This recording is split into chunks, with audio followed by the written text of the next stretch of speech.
So we just finished our interview with Vladimir Putin.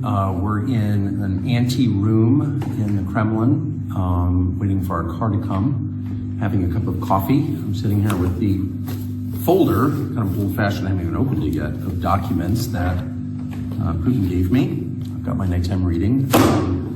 That was quite an interview.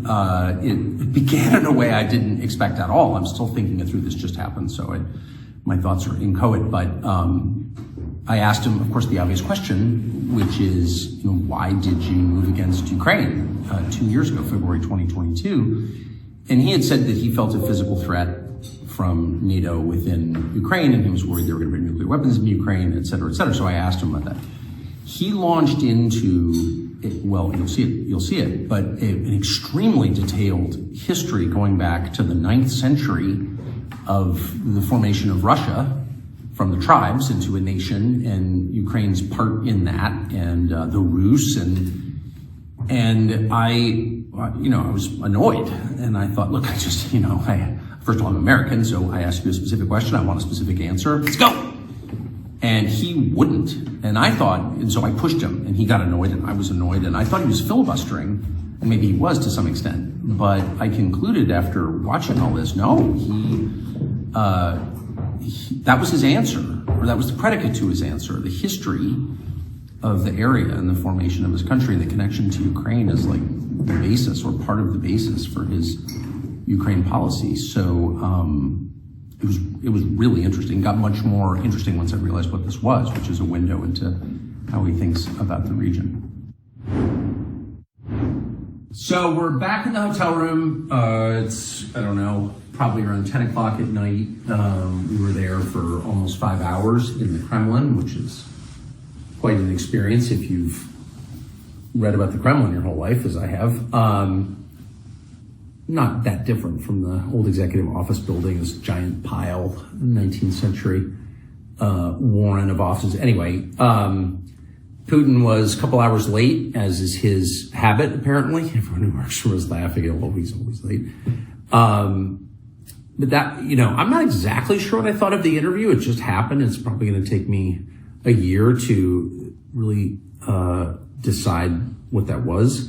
But a couple of quick perceptions. One, Putin is not someone who does a lot of interviews. Well, really any interviews. Isn't an interview in almost 4 years.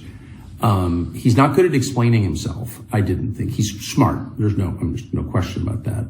But he's clearly spending a lot of time in a world where he doesn't have to explain himself. So I'm sort of piecing that's one of the reasons I'm having trouble thinking about the interview as a whole, because he didn't sort of lay out his case very coherently, though if you listen carefully, and we were there for a long time talking to him, a couple of things rose to the surface. One, he's very wounded, and I suggest this, but of course he denied it, but it's obvious. He's very wounded by the rejection of the West. The United States doesn't like Russia. The U.S. government doesn't like Russia.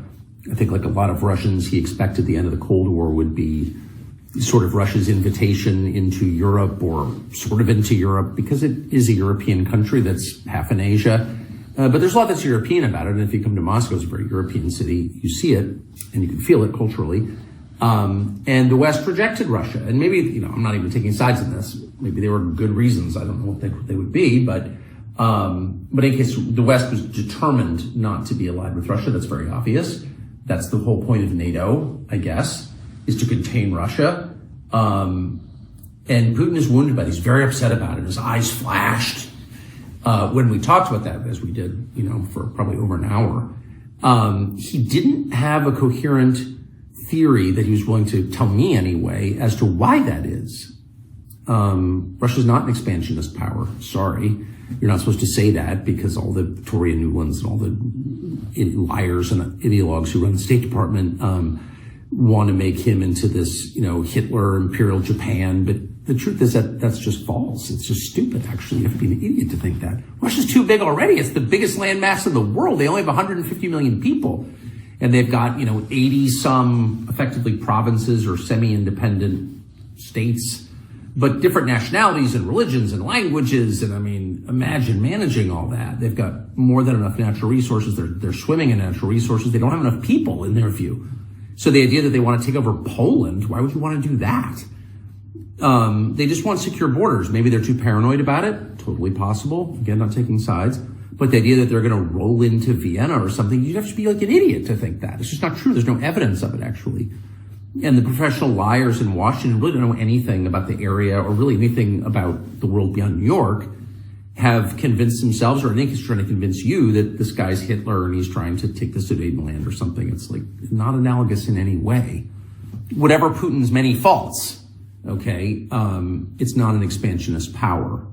So, I can't even recall my point exactly, other than he is, to the extent he's angry, and that it's obvious, he's angry because he feels like, whoa, why, I thought we were going to be friends. And again, maybe that's his fault, but he's definitely mad about it. And the second thing I would say, which I thought was kind of really striking, is that he was willing to admit that he wants a peace deal in Ukraine, and sort of give it away and just sort of say that out loud. He said it a couple of different times. Again, maybe he's lying in ways I didn't perceive, but he kept saying it. And I don't know why he would say it if he didn't mean it. And of course there is, as a matter of fact, there is evidence overwhelming that there was a peace deal or part of a peace deal at the beginning of peace talks, a settlement of some sort on the table a year and a half ago, that the former Prime Minister of Great Britain, Boris Johnson, scuttled on behalf of the Biden administration and convinced Zelensky and the Ukrainian government not to enter into these talks. I mean, that's kind of an established fact. The Israelis were there. They revealed this. And that happened. So, but Putin, for his part, again, even talking about Putin, you feel like you're flacking for Putin. I'm from La Jolla, California. I'm not flacking for Putin. Please. I'm just trying to assess this rationally. It's interesting that he's willing to say, yeah, I want some kind of settlement. And the final thing I'll say is that if you're wondering who the lunatics are, U.S. officials have said on the record and have said to me, and are telling a bunch of people that part of the terms have to be Russia giving up Crimea. And without getting into the whole history of Crimea, here are the facts. It's, the home of Russia's warm water fleet. It's got a Russian population. They had a referendum. It chose Russia. It's part of Russia. It's where Russian wine comes from. So you could like that or not like it, but the fact is Putin would go to war, nuclear war, if it came down to Crimea. So and by the way, Crimea was in Russian hands at the beginning of this war. So it's like, if you really think that a condition of peace is that Putin's going to give up Crimea, then you're like a lunatic. And they are. I mean, they want a weak leadership in Russia.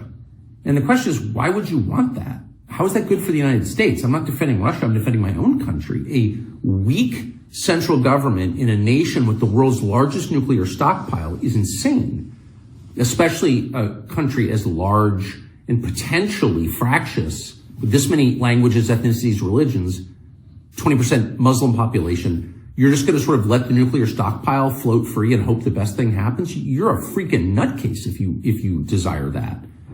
And we are run by nutcases. The president and that poisonous moron, Toria Nuland, we're going to depose Putin. Well, then what happens?